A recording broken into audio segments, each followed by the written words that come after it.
while I was working in product marketing, which I liked, I went on maternity leave with my second child, and when I came back, they told me that I'd been laid off while I was on maternity leave. So now I'm like, I don't have a job, and I am never gonna put myself in a position where someone can lay me off again, where somebody else's plans mean that I don't have a job. I felt so much pressure from other people saying, find your passion, you should follow your bliss. And I didn't have a bliss or a passion that really tied in with work. And so I started consulting independently.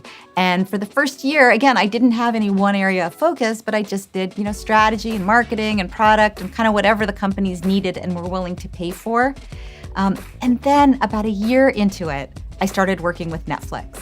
And I fell in love with the business model. And I started teasing it apart and saying, what is it that they're doing so well?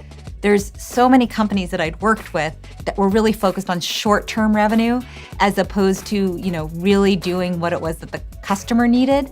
And it kind of spoke to who I am as a person because I felt like they were doing the right thing by their customer. As I was falling in love with Netflix and sort of picking apart their model and building up this new framework, everybody else was falling in love with them too. And I was getting calls from people saying, hey, we want to be the Netflix of music, or we want to be the Netflix of news. And I started to really apply these principles that I was learning from one company to the next and see trends and see that this was part of something bigger. And over the next 10 years, I really studied that, and that was my passion. Like, I finally found my passion 10 years after graduating from college. And I spent that next 10-year chunk really focusing on understanding those principles, seeing how they worked across different industries, and I ended up writing a book on it. So I loved this topic enough that I lived it for a year, where I was writing every day, The Membership Economy. And, now that book is behind me, and I'm still doing this work. I'm still going deeper and trying to understand how organizations build that kind of forever transaction with the people they serve. So, I don't see that ending anytime soon. So if I had advice for people that are just starting out in their careers, it would be to follow your bliss if you must, but make sure you research that bliss.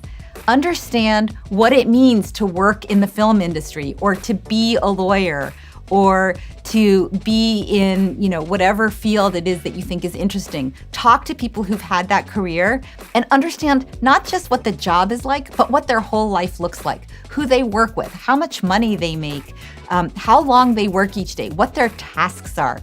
And really think about those things and give yourself time. Don't feel pressure to follow your passion right away. Take some time and look for opportunities to learn and grow, and to have a jumping off place that gives you the most opportunities.